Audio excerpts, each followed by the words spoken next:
everyone who is available. Oh, actually, I don't see Director King. But otherwise, everyone that I know who is joining seems to be. Or Well, in the absence of a chair, we can either just let staff facilitate, or I would turn to our August budget committee chair, or to the other board members to see if one of you would like to facilitate. Otherwise, I think Colin can probably take it from here and we can get into the conversation. No decisions are required tonight. So you guys talked about being a little more informal in the work session. go for it, I Colin. think There we it's go. okay. Well, and actually, I'll ask. There is some formalities that we do need. So, if Francisca could call the roll, then we can go into the work session. Thank you. Yeah, I'll start from the top. Director Johnson. Here. Director Calkins. Here. Director Lane. Here. Director Ralston. Absent. Director King. Absent. Director Stegman. Absent. Director Mueller. Here. Director Johannes. Absent. And Director Eisenbeis. Here. Excellent. Thank you.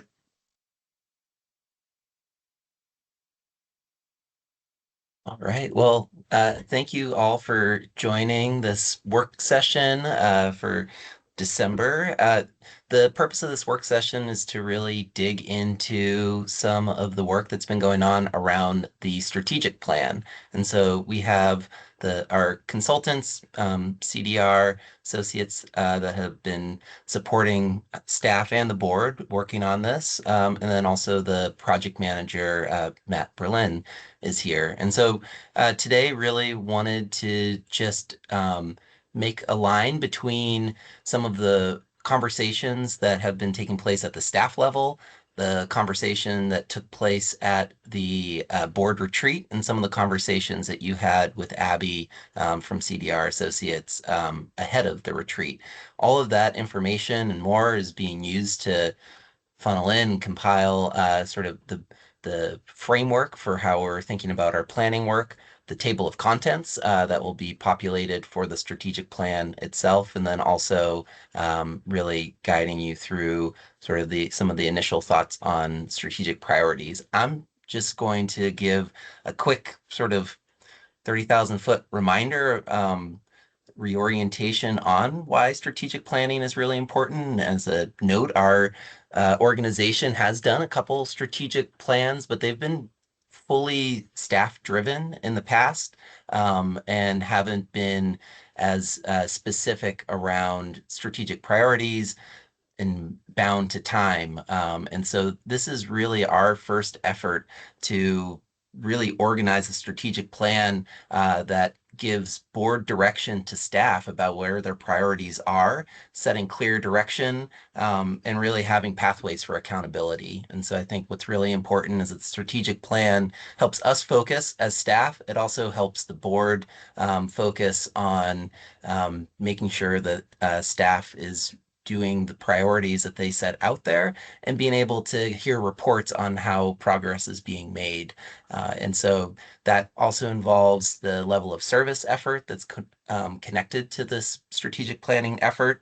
And then the one other thing that I think is really important from the high level on the strategic planning effort is it is a really important communication tool. And so having a strategic plan, it allows you as the board to communicate to staff, but it also allows, it's a really good communication tool for the public, for other agency partners, community-based organizations, and others to define where our priorities are, the direction that this organization is going, and providing that roadmap, not just for ourselves, but for others to see how we see ourselves. So with that, I want to hand it over to I think handing it over to Matt for a little bit more details, and then to Abby.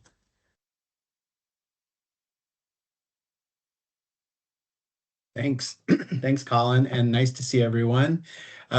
So I just want to kind of recount where we've been and how we've been working with Abby and Laura and CDR and their team at Jacobs as well, to sort of take where we started long back in the spring and when we had our June work session with members, directors who were there at the work session in June, talking very conceptually about where we were headed. And when CDR came on board, Abby and Laura really took the reins and have been having some great engagement early on with you, as well as this month with staff. When we started this work, we were building, at least when we talk about levels of service, we were building on years of work that Andrew and others at the district had been working and developing an understanding of how we evaluate our work. And to the extent that they were able to bring that work to the board, they identified they identified a number of challenges, and we used that information to start by pulling all of that information together, compiling it, and bringing it to CDR and the Jacobs team. And in early November, Jacobs came back with kind of their impression of all of this information, and it really sparked a lot of creative ideas for us. And I think when we looked at the draft framework that they provided and thought about it through the lens of what we heard at the retreat and through our staff engagement, Andrew and I have been scheduling work sessions the last couple of weeks to really start to rethink how it was organized prior to the merger and the new district with our new purposes. The conversations we had at the retreat were really informative on how we design this framework. And so what I wanted to share today was just, kind of a high level understanding of where we're headed, that once this framework is set, this will be really a centerpiece that will allow us to talk with the board, leadership, and staff about how we approach our work and how we can use that information to engage with all of the components of our organization to determine how we make decisions, to improve service delivery, to allow us to set expectations for our constituents, to inform and communicate, as Colin was just talking about, with the people who are asking what they are receiving from us. We're going to be able to use this as a dashboard to articulate that. It will also help us improve how we direct strategic priorities in the future. And so there's a lot under the hood, and what to expect from that. It can be messy, it can be complicated. There are lots of details. And in order to work through that, we're going to start with conversations at the staff level to really talk about how day-to-day work meets our operational goals. And collectively, all of that work leads to our strategic direction and how our organization is moving forward. So that's what's happening at the levels of service for that component. We're not going to talk about that technically, specifically tonight, but we will be coming back and sharing components of that as they're completed. And again, we start that engagement with staff, technical teams, and functional groups in January. Thanks. I think, let's see, Abby and Laura. Thanks, Matt. Real quick, you all know me. It's great to see you all again. Laura, do you want to introduce yourself? Yeah.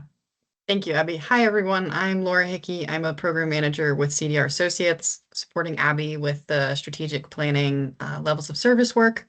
I've said this to the staff too. I really love strategic planning. It's one of my favorite aspects of the work we do in facilitation and engagement and collaborative problem solving. So excited to be here and support you all to put together a strategic plan.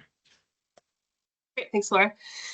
So we wanted to come back to you all and share what we've heard from the first round of staff interviews, kind of focus groups that we've had with each division.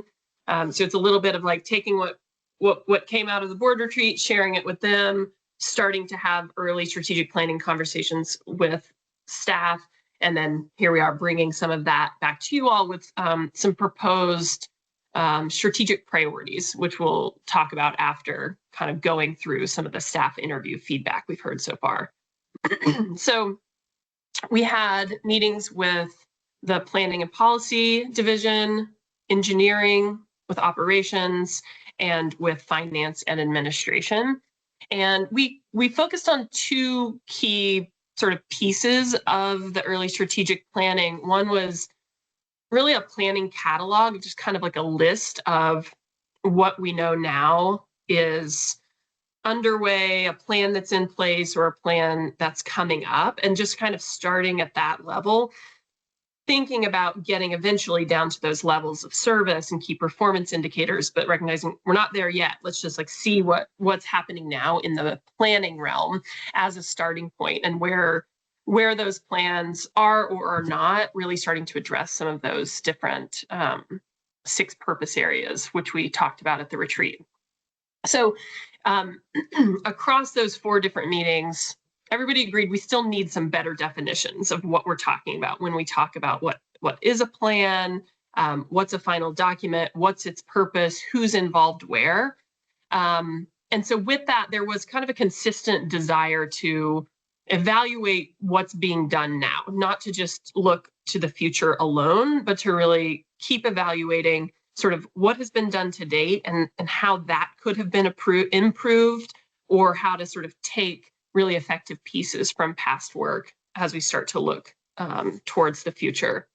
And with that, another consistent thread across the conversations was moving toward a sort of continuous approach to planning in particular, and having living plans. So not this idea of the stagnant plan that gets completed and it's done and you don't look at it again until it's due to be updated in 3 or 5 years.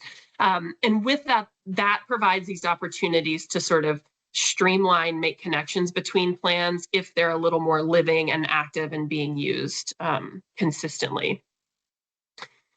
With the idea of streamlining, looking for efficiencies, there was a real interest to de-silo the work of the district overall. And with that is kind of this idea of de-siloing, I think, divisions, but de-siloing individual plans, and thinking towards another theme that has really come through, which is, I think, a good, strong one for the strategic plan itself, is every single plan should look for more opportunities to address more of those 6 purposes. So kind of like, where can those purposes be woven into different planning work, recognizing that it may not fit in every plan. So the last thing that I'll say on the planning framework conversation was getting to a place where we're not just looking at like, when has the plan last been done, but when is it due? Why are we doing it? What planning horizon is that particular plan covering? Is it a 5-year? Is it a 20-year? And then where are there links between this plan and another plan? Laura, do you want to add anything to that part of the conversation, or others who participated? Okay. The next piece on feedback from the staff was, we talked about this idea of a project evaluation tool, something that could kind of be a consistent assessment approach to every, not only plan, but project. One thing that came up was, whatever new thing might be proposed, that it really needs to align with or complement some of the existing tools and processes. And this is what was helpful for us about having these staff interviews, is we learned about the CIP project evaluation criteria, which is something that already exists, and what is in the budget request process now. So any kind of new thing that would be maybe asking that question of, how does this plan or this project address each of the 6 purpose areas, and how later down the road, thinking about, is that meeting targets? Is that something that can be put in a key performance indicator? Maybe those just get kind of added to some of these existing processes. So that was a piece of feedback. But in general, a recognition that there is a need to create more documentation and more systems. Avoiding extra bureaucracy and make work for the staff, for sure. But there were a few comments from the different division groups of saying like, well, we have a really good system for that, but it's like, in my mind, it's not on paper. So just that potential to help documents start to capture some of that institutional knowledge, which may not be on paper now. And lastly, kind of what is the phasing of developing plans, developing projects, and to sort of see how they can be updated over time to reach newer purpose areas, and that some sort of evaluation tool on a regular cadence may be helpful to that end.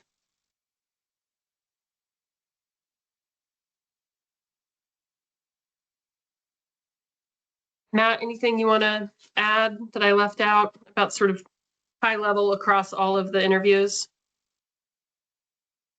I felt I was at 3 of the 4, and I think that, as you might expect, the conversation hits our departments in different ways, and I felt that there was some aha moments for me as well in thinking about how to effectively engage all parts of the organization moving forward, that it might require a different conversation so that everyone is fully sees themselves fully in what we're putting together. One goal that I have is just that every person in the organization can see how they fit into what arrives in the strategic plan and the outcomes of that. And so we're learning, and I would say that not all of the conversations were easy. Some of them showed a little bit of the need for light around some of those components. And I think we're going to have a far more robust engagement moving forward because of those interviews. Thanks. Laura? Thanks. I just wanted to add that we started each of these meetings with staff talking about that kind of graphic of the purpose, the 6 purposes, and those 2 core functions, and how the other 4 purposes really support those.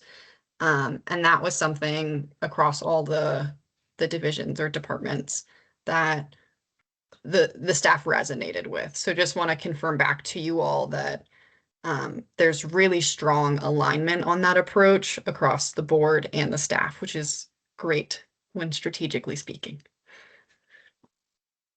Yeah, thanks for adding that, Laura. Yeah, and sometimes in these processes, there can be like a little eye rolling about, high level strategic planning conversations. But I found on the whole, the majority of staff were like ready to jump in and ready to sort of say like, yeah, there's some stuff we can be doing to make our organization more effective day to day, and we need time to step back and do that. And I really appreciated that they were willing to like jump right in these hour-long conversations, which wasn't a lot of time, but a couple people were out in the field and they were taking time to join us and really chime in with a lot of helpful thoughts.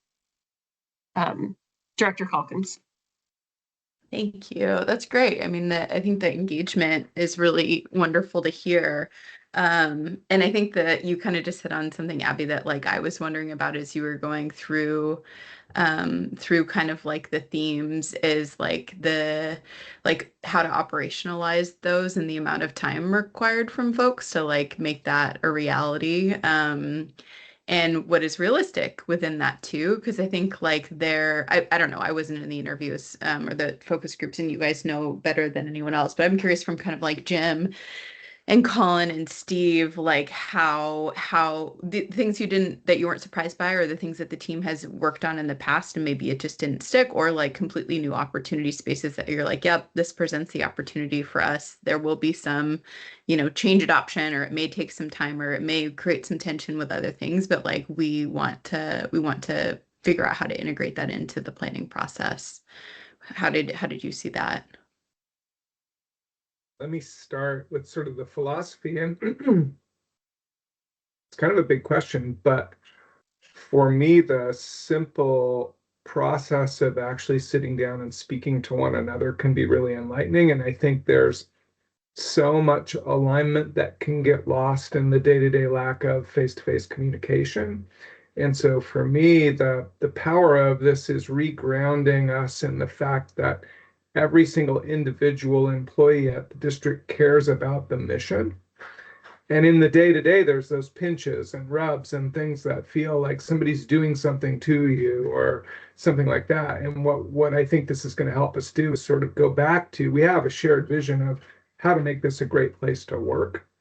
And then I can defer to Colin and Steve and Matt on their individual conversations with the teams. But for me, that culture of curiosity when things feel tough, this is an opportunity for us to try and reinforce that. So when something doesn't feel right, we can say, hey, what's going on here? Let's talk about that. Let's grab it and really address it in the moment instead of letting it build up or wonder. So that for me, these conversations just reinforce a culture of communication and feedback, which I think is super important to a great workplace.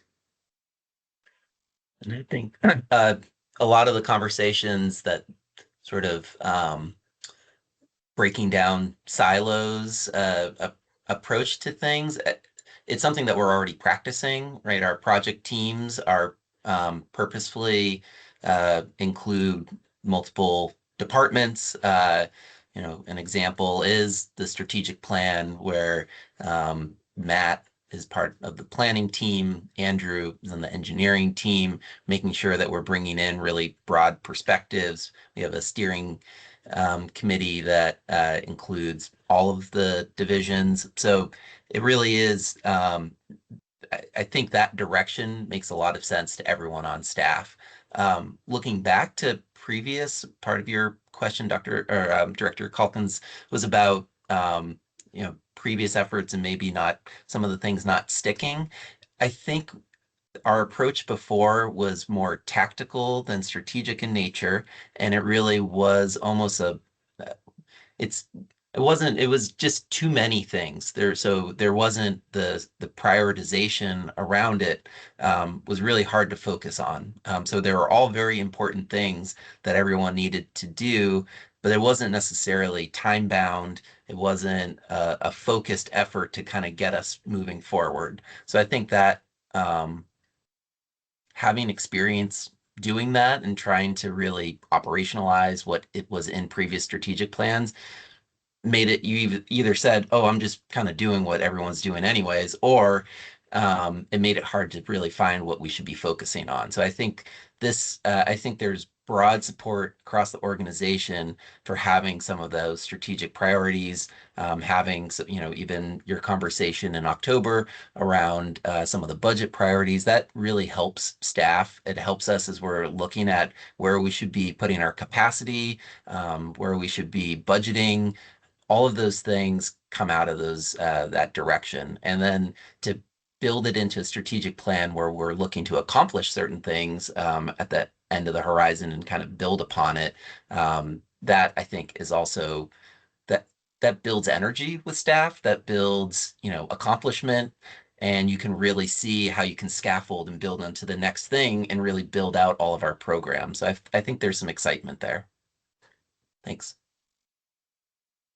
I'll just add, coming from an outside organization where I'd say operations staff isn't always included in the planning effort very closely, I think one thing the district does very well is exactly that. They're very inclusive of all sectors of the staff being included in this type of planning effort, and staff's very appreciative of that, and they come up with really good ideas along the way. And not only that, but they have buy-in of the plan afterwards. So I think just overall, staff's very appreciative of being so included.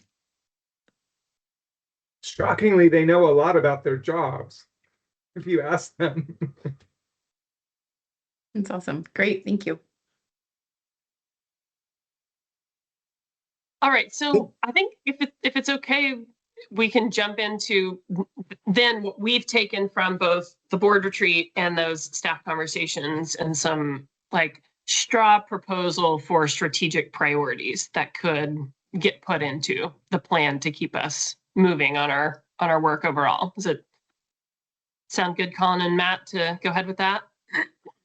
Okay. Abby, do we want to show the outline first or jump right into the priorities? Or go in a different let's order? just go to the priorities. Yeah. Great. 1 second. So Get those. like we were just saying, there's a lot of interest from from staff to really make sure the organization is stable and moving in the right direction. In strategic planning processes, sometimes if an organization needs to, it's all about like rewriting the mission, vision, values. That's not what the district needs in a strategic plan. I think, well, I'll talk through these 5 and give a couple of examples of what we mean by each, and start to think about how this will trickle down into some of those more like tactical levels of service and measurable targets. But it's a little bit of like looking in at the organization and how it's functioning, how it's made it through a transition, and where it's going to go. And Colin mentioned this, but I think it's worth repeating that this strategic plan is intended to look at the next 5 years. So it's not a 20-year plan.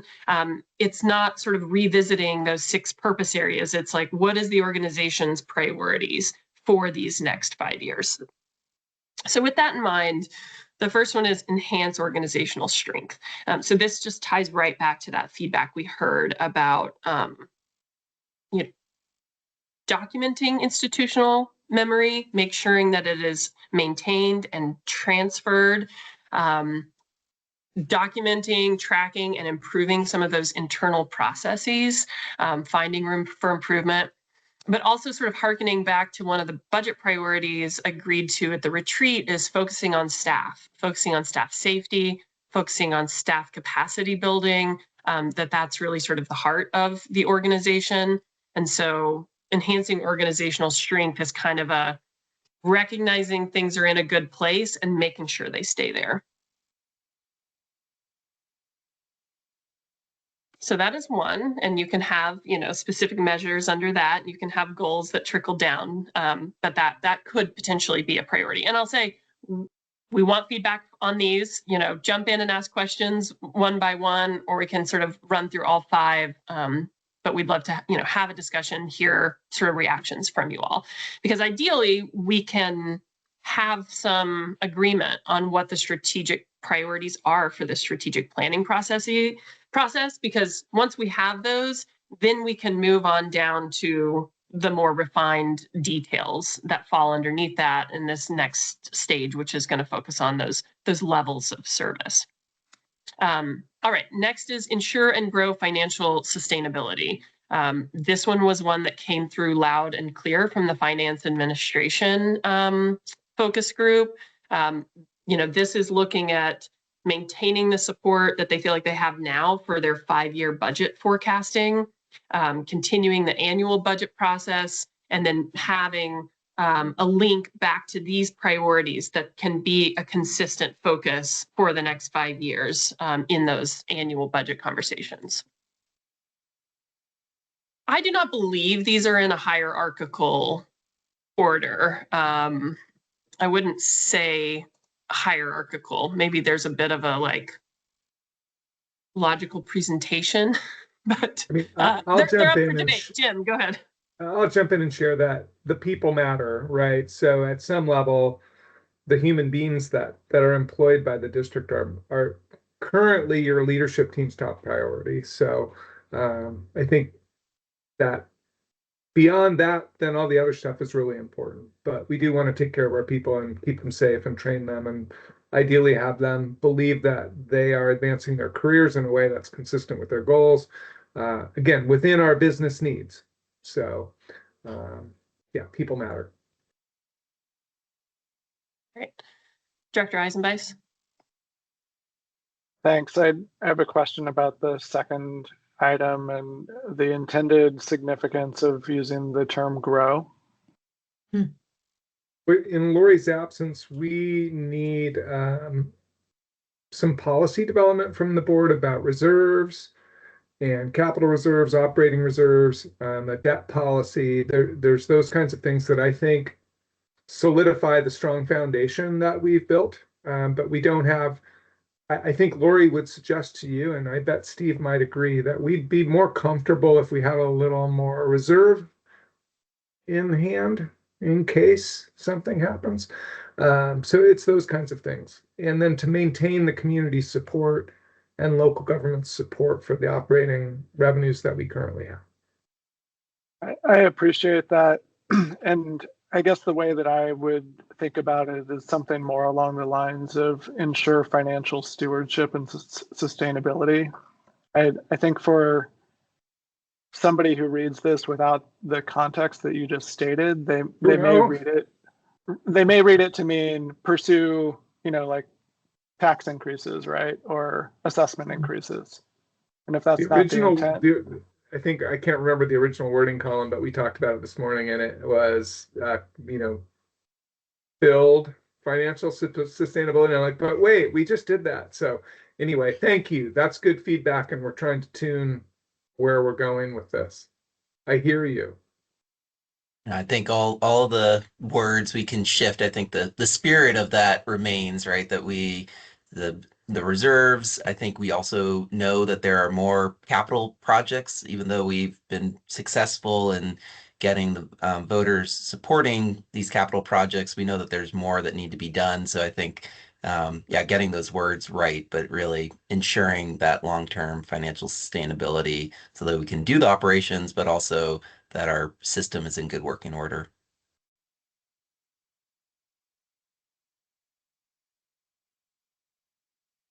So we can't just say raise taxes. Not recommended. Okay. Put it at the top. Well, I did wonder as you were asking about the order and your comment, Jim, about, the people first, whether the financial sustainability and stewardship, if that correctly does belong in the second slot. But again, we don't have to totally debate that, but I think it's worth thinking about. Yeah. Well, Jim. I think it's a really useful piece for the board to weigh in on, right? And you'll have several more opportunities to do that. Yeah, I am curious. The way we've approached this is not in a hierarchical order, but if I'm curious from the directors and the board's perspective of, does one of these seem not like up to snuff? I guess. Does one of these seem, is it there that 3 of these or 4 of these are clear priorities and one of them isn't actually a priority? It's important, but not necessarily something to keep on this list. Shall I talk through the last 3 quickly and I can just jump in on the operationalized piece. I would hope that is a near-term goal that gets transformed into something different.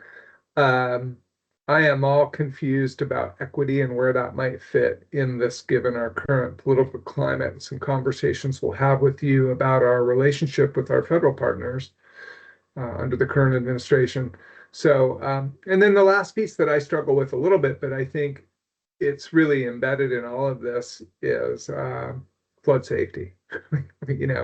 Where does that jump out in these? But I think because when we put this all together and you look at the broader document we're proposing, you're going to see that flood safety kind of shines through. So I'll stop talking. Sorry to babble at you.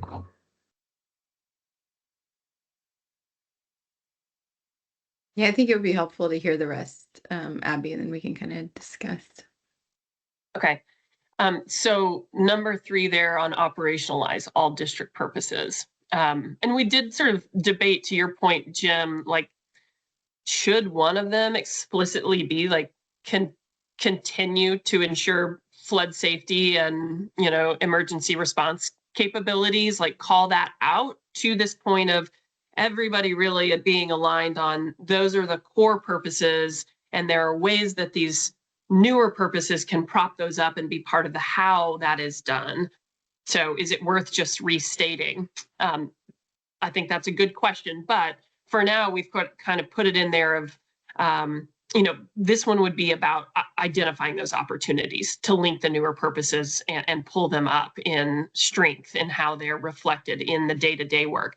And an example of how this strategic priority could become like a strategic level of service is you could set a goal of like within 3 years, 50% of all our plans and projects address at least 4 of the 6 purposes.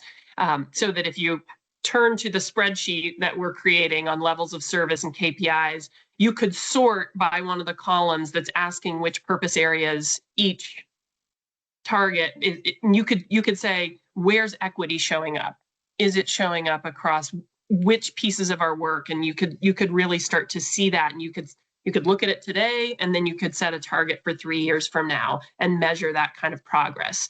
So is it showing up in organizational strength? Are you embedding equity in terms of staff capacity building? Is it showing up in your number 5, sustain and deepen partnerships? And if it's only in partnerships and then it's in none of the others, that's the place where this, having it as a strategic priority can actually move it from being philosophical to being something that's you set goals around and can measure against those goals. So that's number 3. Number 4 is embed a culture of continuous improvement. So some of this is already happening. Plans around CMMS, which came up, Steve, in the operations conversation, I think, and asset management, starting to use some of those adaptive management tools. There was just a real interest in continuing along that path. And again, streamlining plans and projects to reflect multiple purposes. One example that came up was like, well, when the watershed improvement plan is done, it's obviously going to be strengthening the water quality, habitat, and landscape resilience purpose area. But through that, and through the way that the watershed improvement plan is calling out, climate resilience, that's probably going to go over and inform pump station investments. But making sure that that link is really intentional. And so if one plan is getting done over here, it's having an effect on other parts of the district's work, that it's not just staying siloed and isolated in that one plan. So some of that, I think we'll get at what Colin was saying, is efforts to de-silo and have different parts of the district talking to each other, working together, informing one another's work, but really making that an explicit goal of the organization and making sure that there are systems in place so that that does happen. And then 5th, sustain and deepen partnerships. At the retreat, it was very clear that partnership work is going well. Staff is doing an excellent job of maintaining those, being strategic about it.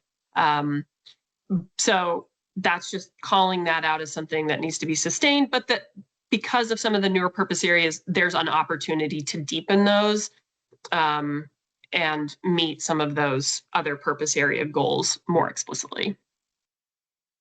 And I'll say one last thing, which, I think there's an opportunity across sort of like projects and planning efforts to bring partners in as a way to, recognize places where partners can be doing work almost on behalf of the district, that it's not taking extra time or money for the district to do it. But, that could be, for instance, in history and public information. Partners are strengthened to do some of that work, are a better, messenger for some of that work than the district is itself. And Steve, thank you for helping me with the acronym there. That was Colin. Thanks, Colin. Oh, thank you, Colin. And just one last time, my point of bringing up flood safety was that I think when you see this embedded in the broader work, you're going to find that your staff is really focused on that mission. And these are ways that we're going to get there more effectively. So just to clarify, it's not listed, but it's going to be front and center when this moves forward.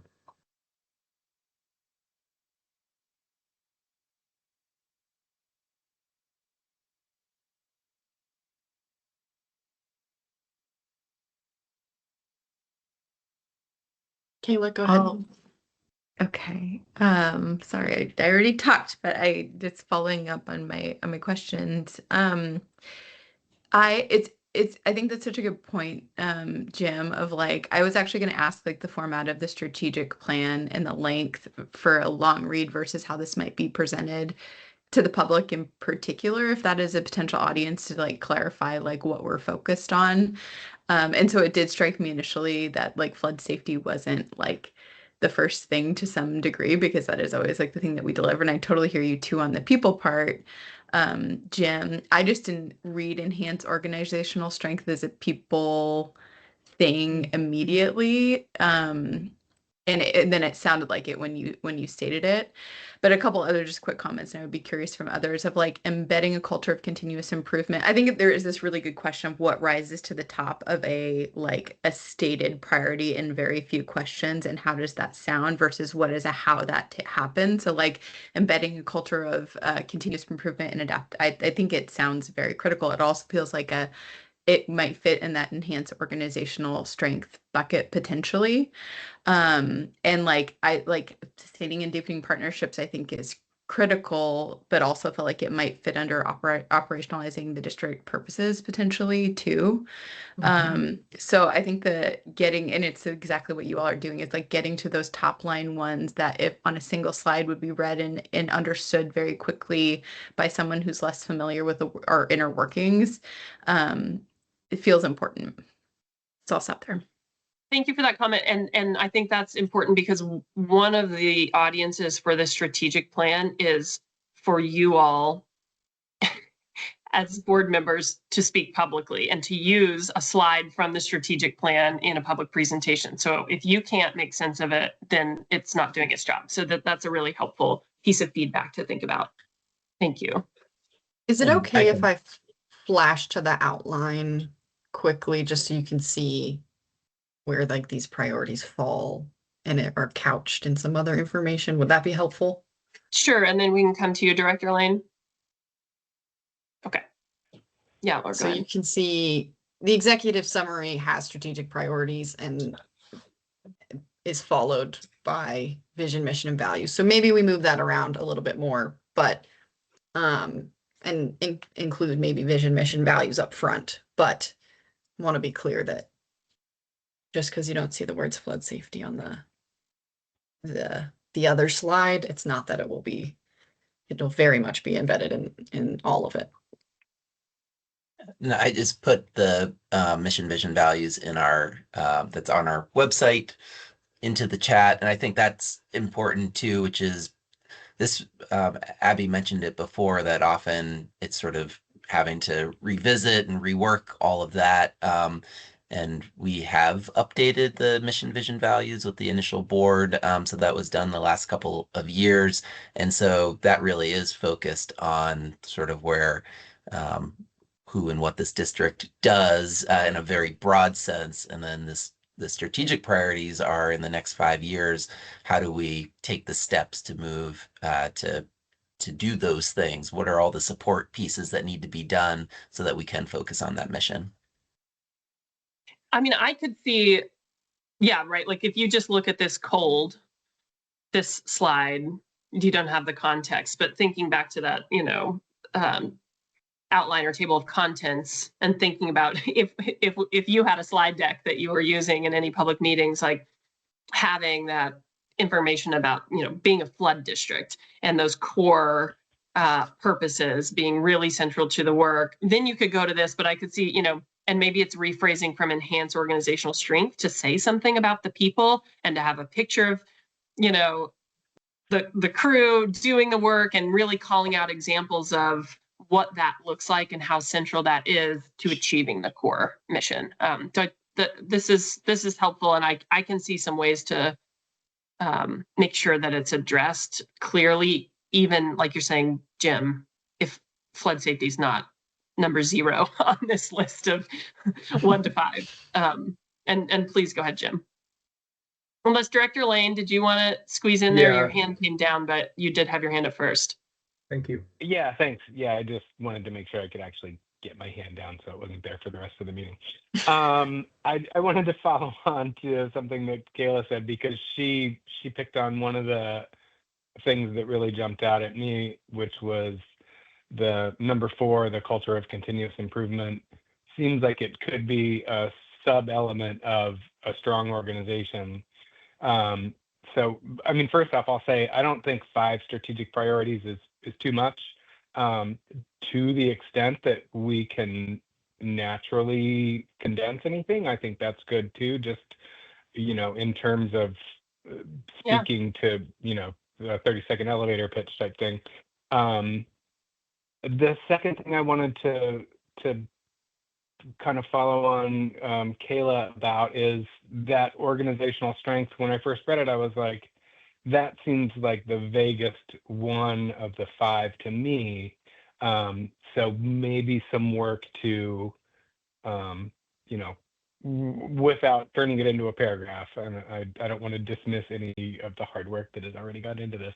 But there might be some kind of opportunity to make that priority pop a little bit in terms of what exactly do we have in mind for a strong organization. Mhm. And the only other thing I wanted to flag is, in my mind, the flood safety piece, you know, as I think of it, is like our strategic objective, and these priorities all support that. I don't necessarily think a flood topic header needs to be one of our priorities. I think that's at the top, and this all supports that in various different ways. Let's go to, I think we should go to Director Eisenbeis if that's okay with everybody. I think we can Sure, call he's, you Dan he's, and he's worship. fourth in line though. Yeah, Director Johnson is in front of me. Oh, sorry, I didn't see that. And I think we can be less formal here, but I think board members should have the floor first if we can pull that off. Yeah, go ahead, Director Johnson. Sure. Yeah, I can blitz through kind of quick actually, because it's I'm seconding a bit of what has already been said. Yeah, I think there's just wanted to ditto what Kayla Nick said. That it's organizational strength and embedding a culture of continuous improvement probably could be combined in some way, but or teasing out what the specific differences are in those to make them clear for me and or others. I was also thinking when we were talking about the kind of overarching structure and Colin putting in the mission, vision, values, like if I am talking about these priorities with people of the community or others, I would always start with the mission, vision, values first, just because I feel like that's a much better entry point, because this all lied, like this all, you know, I guess supports that as well. Like that feels like the overarch, and then this is the like how are we gonna get to where we're going. But that's more a practicalities thing than anything else. I think. But yeah.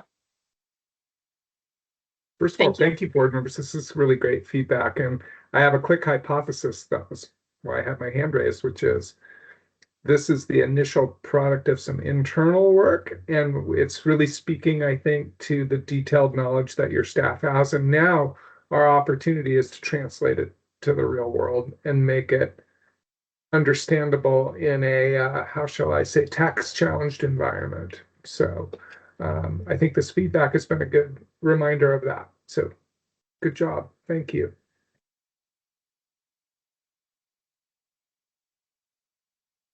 So I wanted to offer, I guess, agreement with what my fellow board members have said regarding items 1, 4, and 5 on this list, as well as presenting mission, vision, and values first. I will also say one thing that I'm surprised to not see on here is something in regards to executing on the PMLS project, given that this is a 3 to 5 year plan. And so I'm just curious as to staff's perspective as to how that shows up in the strategic plan and whether it shows up. That's a great question. Maybe Colin or Steve can answer. I'll just say really quickly, we had a conversation yesterday where our colleague from Jacobs Engineering was pointing out that BES in Portland, like their strategic plan has just like one thing for 5 years. And that's about, what was it, Matt? Like the treatment plant? I don't think it was technically written in the plan like that. I think there's a heavy emphasis that has shifted in their strategic plan for this 5-year time period. That's very different than what it was more balanced in years past. But my point just being, Yeah. yes, some organizations would call out a very large endeavor like that clearly in their strategic plan. So go ahead, Colin. Sure.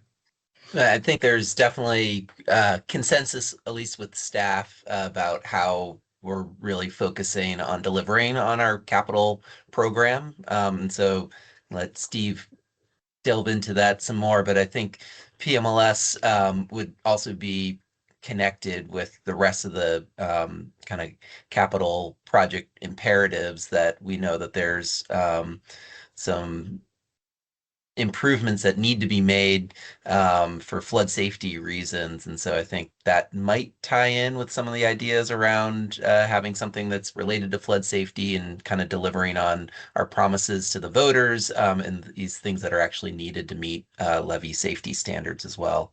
But yeah, it's definitely something front of mind for staff, and whether or not that's specific to PMLS or something broader to all these capital projects that need to be done, I think would be a great conversation to have with you.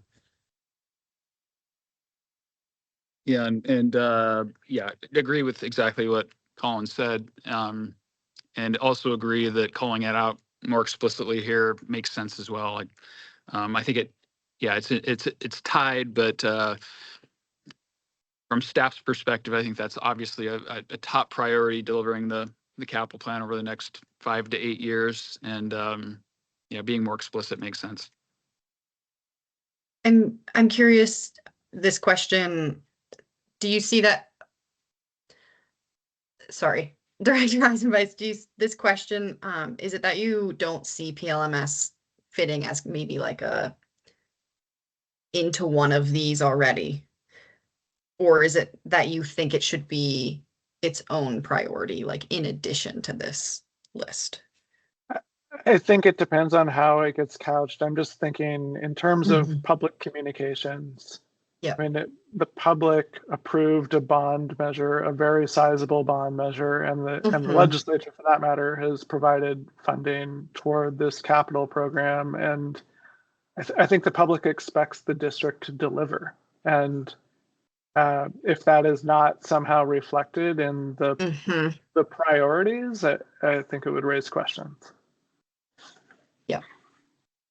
Again, this is super helpful because I think from staff's perspective, it's sort of a given. And so we don't talk about it. And people who don't know us don't get that. So great feedback. Thank you.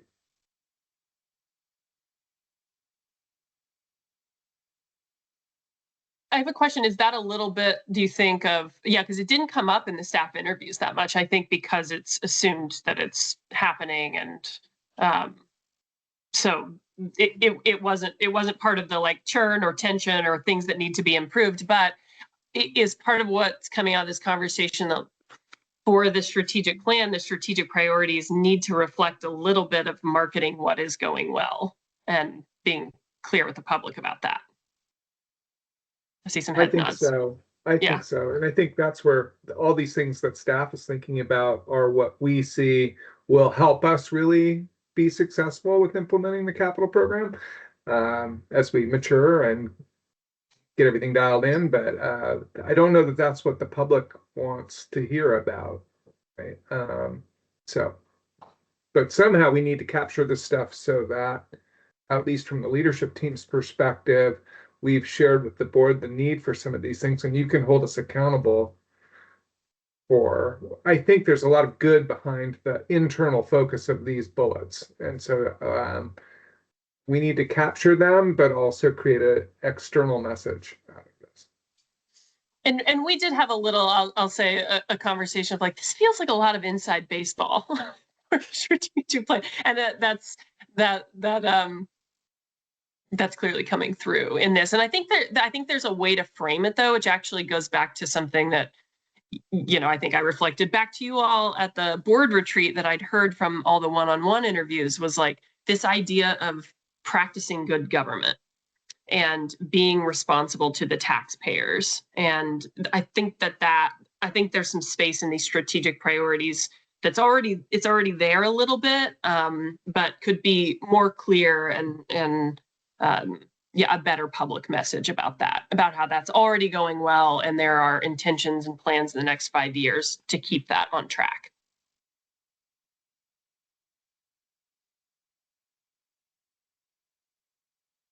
other thoughts or things that feel like they are missing?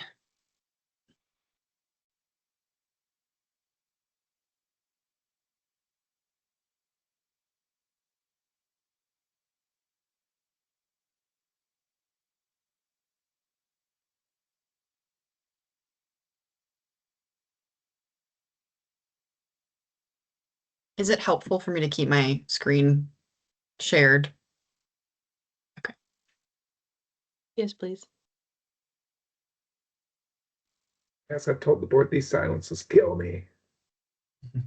I guess I've got a quick kind of follow-up to what Jim was just saying there, which is that I guess I'm a little wondering, not to be like very cynical about it, but do we expect that the public will engage with these priorities in some way? Do we think they're going to read our documents? Do we think this is a message we are going to present to them? Or is this something that is a little bit more of something that, yeah, it's going to be available publicly, but it's a internal framing device so that we all know what our priorities are moving forward? Because I do feel like that defines a little bit about what's important, I guess. And it doesn't have to have a specific answer. I don't know. I'm just Well, kind I of think curious. at the end of the day, we need both things, Yeah. and they need to be aligned. So what we're hearing from you tonight, which is super valuable, is be mindful of the external perception of some of the words that you're choosing, but hold on to the internal improvements that you need to be making. And so I think what you posed is an opportunity for us to think through strategically what products do we need for which audiences. And what you're seeing reflected here is a desire, I think, from your leadership and from your employees to, solidify some of the processes and skill sets that we need to be more effective as we've grown. And I'll just add, I think there's opportunity to really build talking points and narrative that can help you communicate with the public on this, helps us when we're out in public. But there's also, there's a tension there because really we also need these priorities to be established by the board because there are trade-offs that need to be made. We can do lots of the good things, we can't do all of them, right? And so when we are making those decisions, there's certain things that are givens, like we need to make these capital improvements with the funds that we have available, which means we can't do all of them. We need to be able to operate and maintain those investments and make sure that we have the sustainability so that we're putting in these new things that we can sustain that and maintain them in the long run. But then when we're thinking about things around asset management that we've been thinking about for a long time, but haven't been able to fully implement, how do you put the capacity to that and really focus on that in the next 3 to 5 years so that we have that established and so then we can maintain it with a lot less sort of staff capacity to be put into it. It requires that sort of direction from the board and buy-in from staff that really says this is how we're going to marshal these kind of scarce resources to focus in the next 5 years and make this next leap to really make us a stronger organization. So yeah, there is that kind of tension. We need a external story, but we really do need to have some consensus internally and direction from the board to help us when there are those trade-offs that need to be made and where we need to focus. Yeah, I think that's such a good point, Colin. Like I was thinking about that because I think about the budget of as an expression of priorities, and that's like the money part of it, but there's also like the people capital, right? Like your guys' time and energy when you're making decisions of where to put that is part of what you're asking us to help you prioritize and manage. And so um, I think hopefully this has been helpful feedback to some degree because like my comment that I had there too of like if we don't do this, what is at risk when we need more money? If a big weather event arrives, like whatever the things are. And that, like, I think we rely really heavily on you all and you telling us, like, yeah, if we do not have these assets in place, our employees will be less safe and they will be less able to complete their work. If we do not have, documentation and institutional knowledge transfer, if we have turnover employees, which we work hard not to do, we will spend a lot of time and potentially energy and money on getting them up to speed because those things don't exist. Like, so I think that it's that, like, that layering, and getting not just the language right, but like the root of, I mean, I actually think it is the things that live above and below these, right? Like, if the above is the vision, mission, values, that is what we do. But they're the things that are nested so that we're clear on, like, this is what that means. These are the things that we will be like pinning decisions against as we evaluate time and money, scarce time and money. So I think it's heading the right direction, which I think was personally, which I think was the purpose of this call, right? Well, we had a conversation about how much to show you, and there's some details behind each of those high level headlines that you saw, and we said, what? Yeah. It's a lot. So this is really, really good feedback, y'all. I really appreciate it, and I know you got hit with it, so this is very helpful.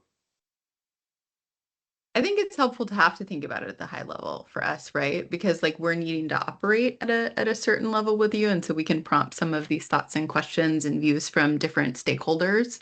But ultimately, you all are the ones that are spending time with the details, and so hopefully it's the right level of feedback too, without us getting too into the nitty-gritty. I'm just, we're deep into a project of improving our performance evaluation process, and we're, and figuring out our training schedule for our managers so that they can improve their skills. So we're so deep into the day-to-day that it's really helpful to have you go, what the hell do you mean by organizational strength? Or so yeah, it's good to have the big things and little things both working together here. Well, and to the question, to this point of, like, how do these get used? I mean, one is thinking about that annual budget process, that can these be the things you hearken back to go, like, yeah, these are the top lines, and a staff person could show you what they were doing, how it hooks back into one of these 5, or it ends up landing at 4 for the next few years.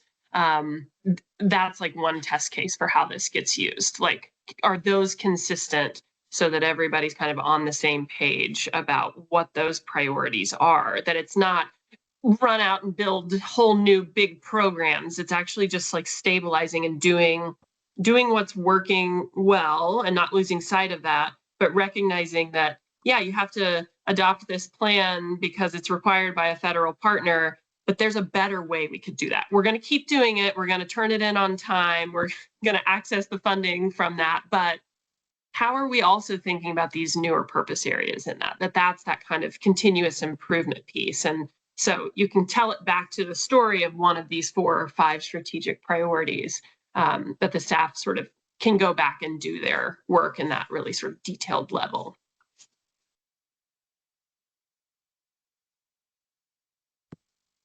So in that kind of iterative process, this conversation is really helpful. It doesn't have to be over, but if it's I think what we'll do is keep trying to refine these.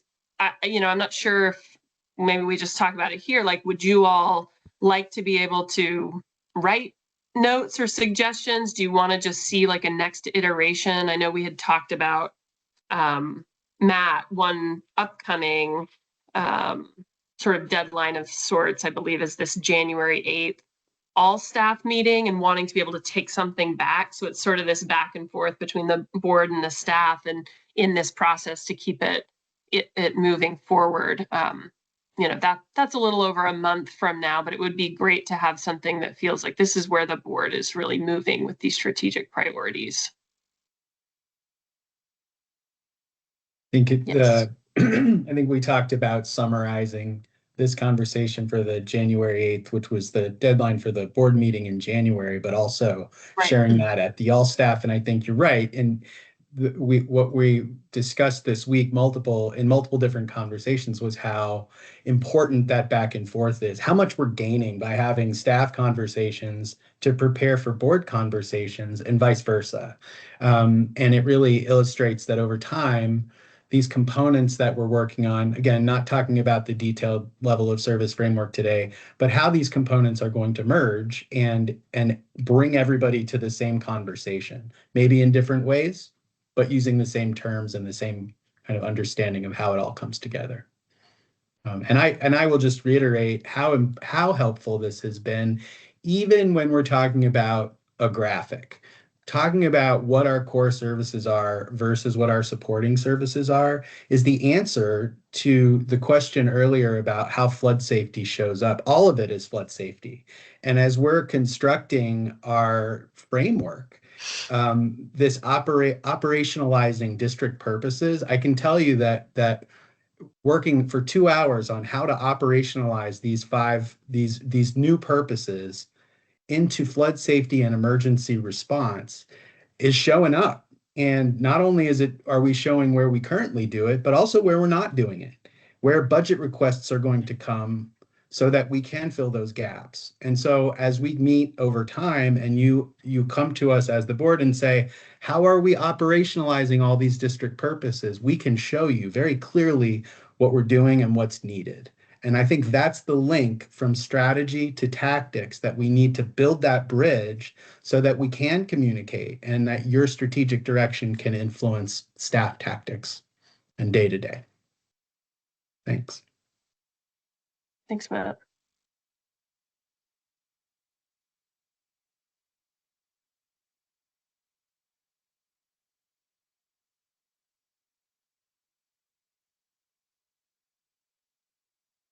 Okay, well then in January, the plan is that we're going to do another round of staff interviews to get into the weeds about levels of service and KPI. And we've got a very complicated spreadsheet matrix we're going to show them and have them help us fill out and refine. And the goal is to have some pretty well set strategic priorities to kind of have on the left-hand column of that sheet so that they can flow down and really start to detail out those more detailed tactical levels of service and measures of success.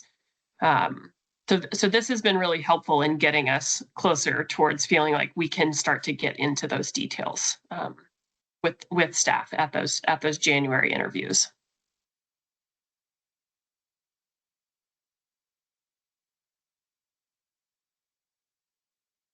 Colin, Yeah, we get no, I what think you wanted out of tonight's work session? this has been great. All this feedback is super helpful, and so look forward to following up with you all and continuing to move this work forward. I think with that, unless there's any other last pieces that people would like to share, we can close this session out.